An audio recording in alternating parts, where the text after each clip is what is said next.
Hey, so I'm going to be doing a video blog about my experiences teaching poetry. So we started school last week. I'm teaching 10th graders, and my plan for this year is to implement poetry once a week. So we're going to be having many different literary discussions throughout the week, and on one day a week, we're going to make sure that we focus on poetry, and that is starting today. So each week I'm going to video blog or vlog about my experiences with teaching poetry. So the plan for today is to introduce students to poetry. So most students are fairly resistant to it, and so I want to do it in a fun way. So my first poem that we're going to do, let me look at my lesson plans, is we're going to read Introduction to Poetry by Billy Collins, and we're going to start the class off doing that. And this is a really fun poem because it gives lots of visuals, and it's also a poem that the students can relate to perhaps with their past experiences with poetry. And then we're going to address how we're going to fix how poetry has been taught in the past in our classroom. And I've read a couple articles in preparation for teaching, and the article I'm going to focus on gave me a list of about 12 things that I can work on in my classroom to make sure that it is a good experience with poetry. So the first things I'm going to be working on, I'm going to do it gradually so I don't overwhelm myself or the students with what we're doing. But the first thing I'm going to do is not explain the poem. We're going to read it multiple times. That's another thing, is make sure that you read it aloud multiple times, because poetry is meant to be read aloud. So we're going to read it multiple times. I'm not going to start the discussion by giving my interpretation.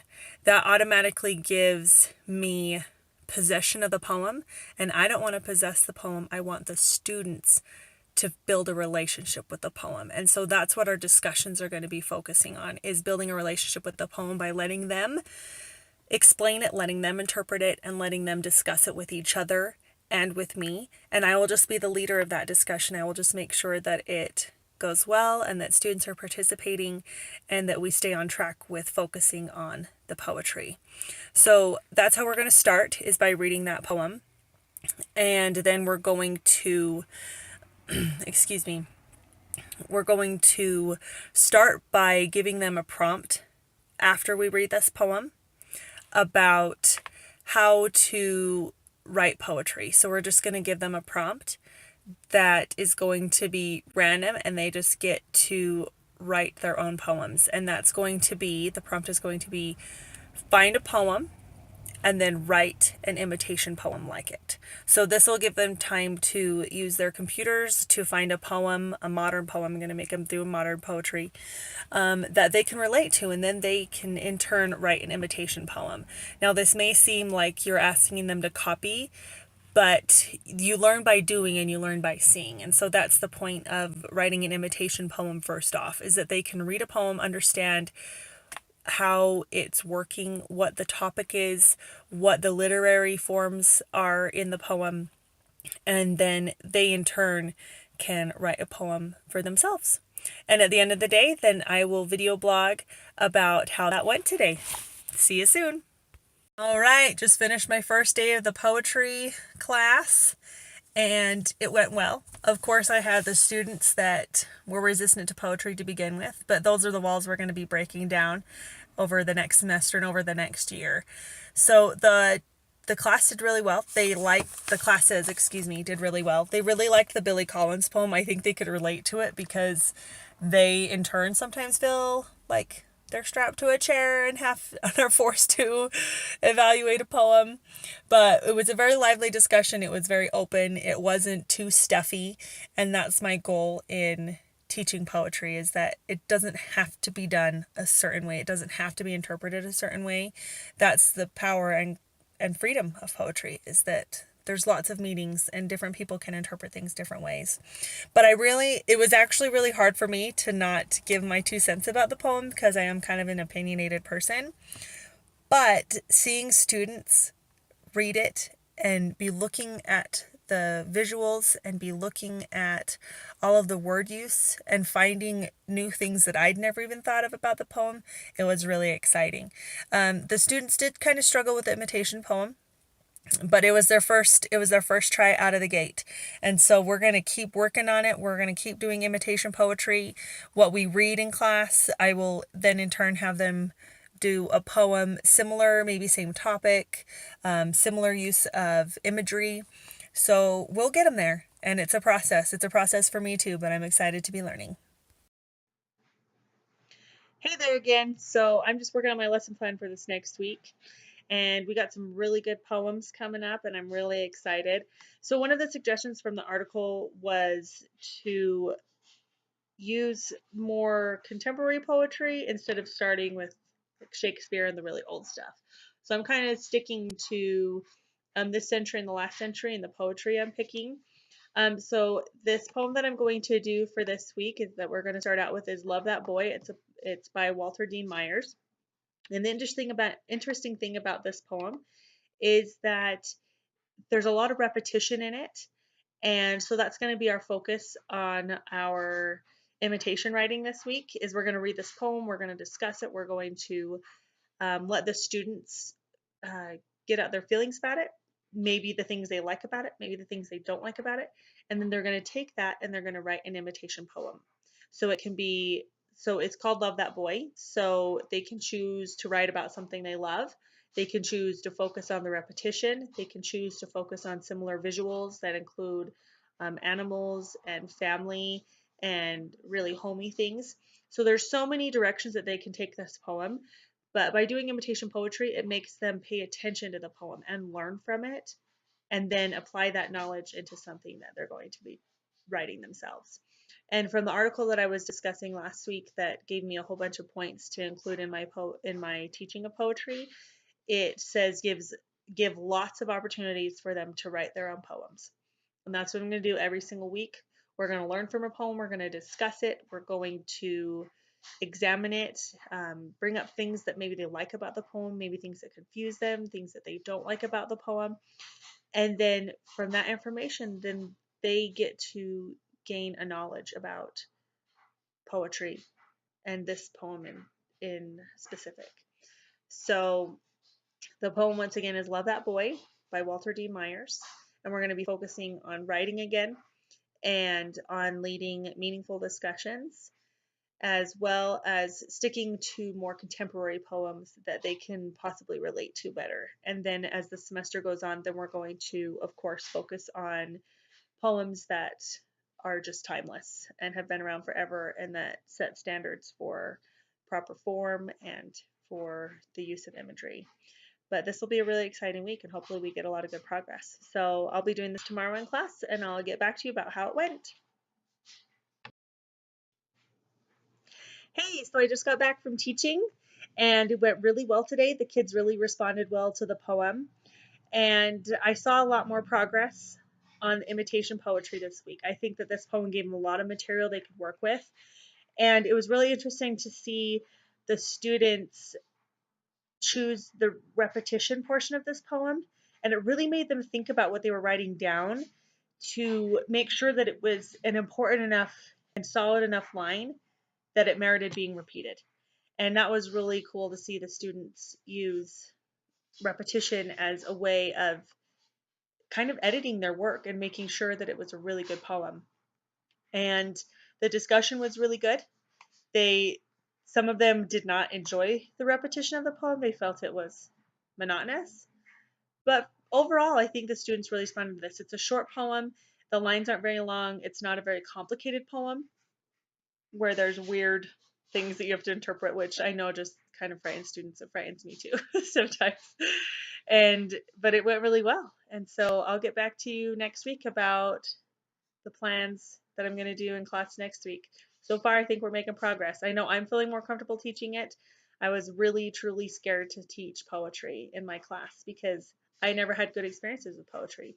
But I guess that gives me a lot of motivation to make sure that what I'm doing is something that I would have wanted to experience as a student.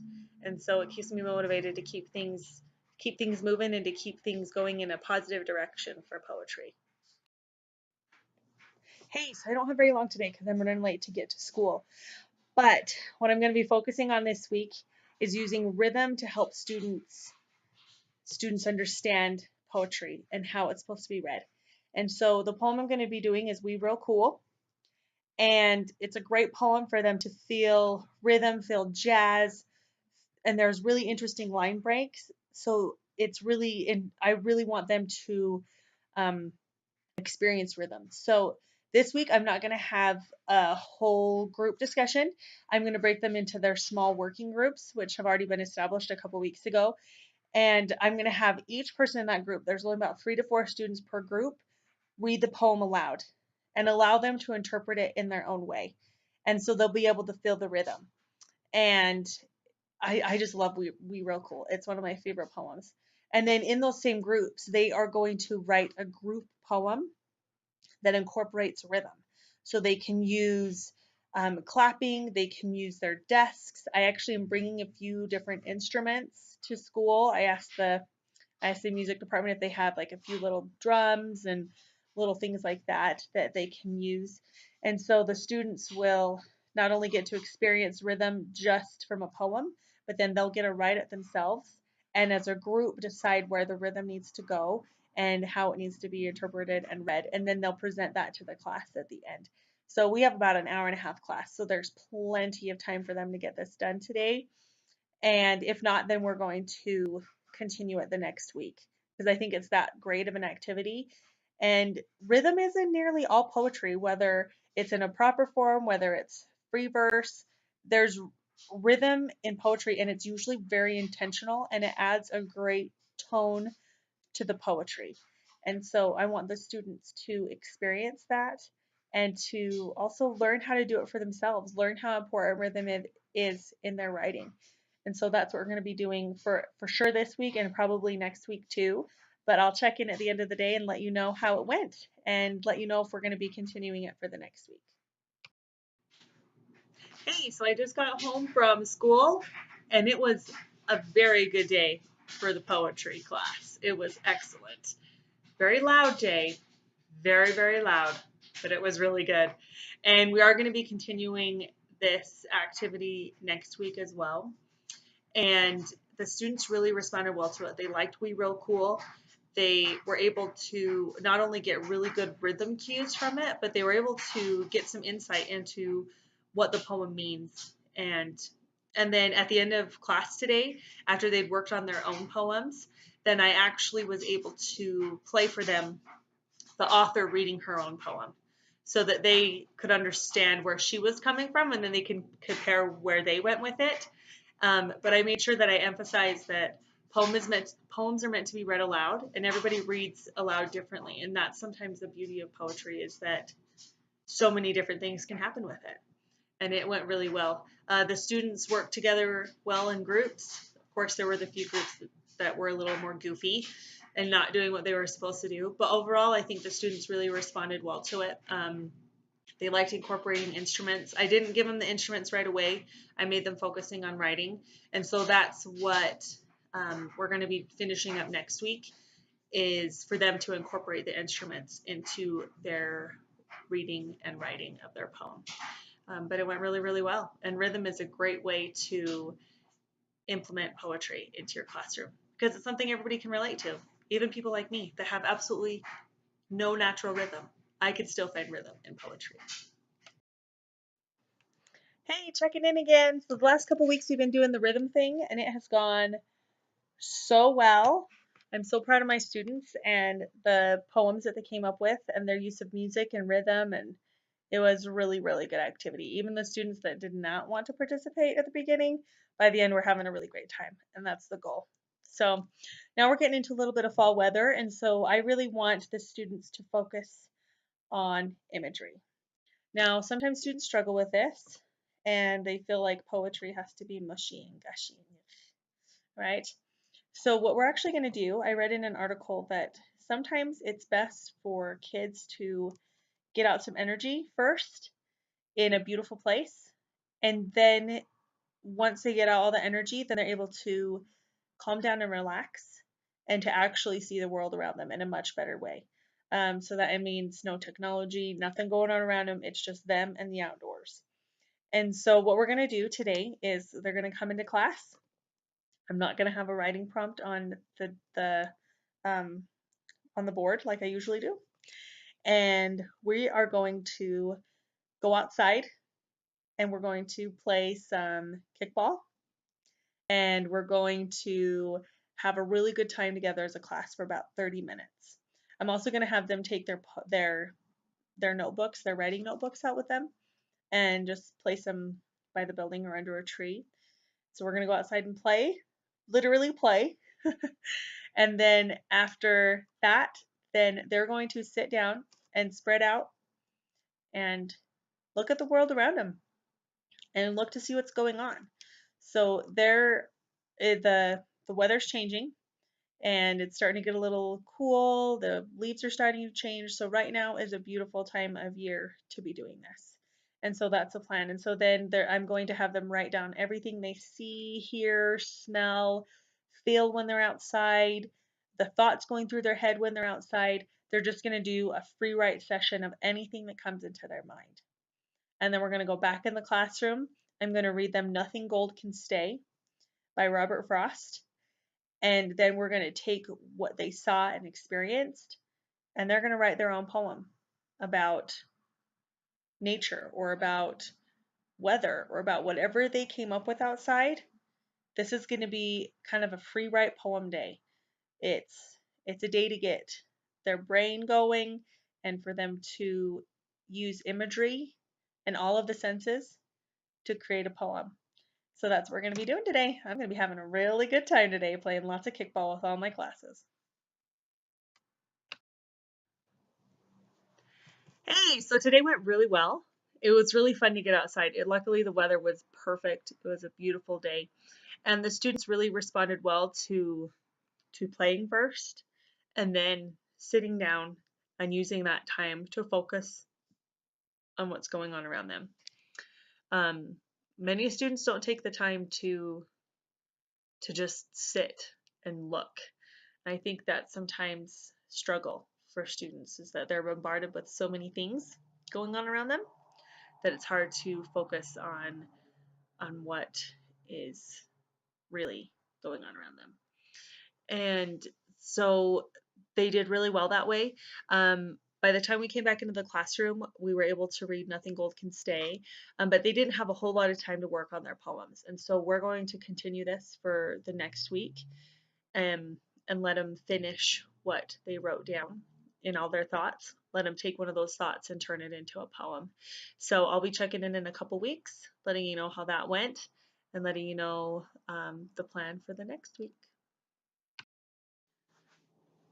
Hey, so the last few weeks have been really, really good, letting students use imagery to create poems and to help them use the world around them to get really good material for them to write poems, and it worked really, really well. Some of my students came up with some really good things, so I'm really proud that they're making progress that way. And so we're getting close to Halloween, and so we're going to start going kind of into spooky stuff. And I think that students will really respond to it. Teenagers like creepy things, so we're going to go there. So we're kind of going to focus on death a little bit, I guess, and different poems about death and just creepy things. So it doesn't even need to necessarily be about death. But we're also going to bring in different genres. And so I'm actually going to bring in a short story called A Rose for Emily. And it is by William Faulkner. It is a little bit weird. And the students, while we're reading it, will probably be like, why are we reading this? But I want them to be able to relate poetry to other genres. So before we read that, actually, we're going to read a couple of poems focused on death or creepy things. So we're going to read some Edgar Allan Poe. We're going to read Emily Dickinson. Let's see, I wrote it down. Because I Could Not Stop for Death. So we're just going to kind of focus on different aspects of poetry. Poetry doesn't always need to be dark. It doesn't always need to be emotional that way, but I do think that students need to experience a range of things. So we've kind of had some more lighthearted poetry, and so we're going to move into this unit of how poetry can be many different things and it can create many different feelings. Poetry is not always gushy and lovey and sweet. It can really take you into places and really help you visualize some things. So we're going to focus, we're going to start with Tell Heart by Edgar Allan Poe, and then we're going to read the short story by William Faulkner, A Rose for Emily, and we're going to see how those two are connected. I really want the students to see the connection between secrets and um, murder.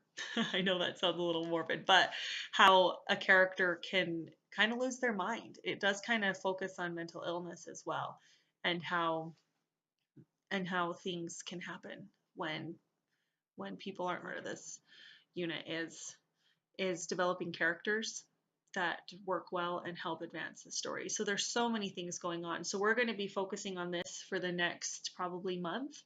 But I'm going to continue to check in with my video blog and let people know how it's going.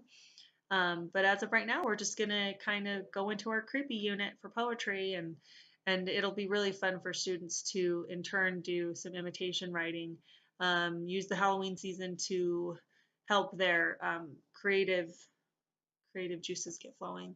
I know that's a weird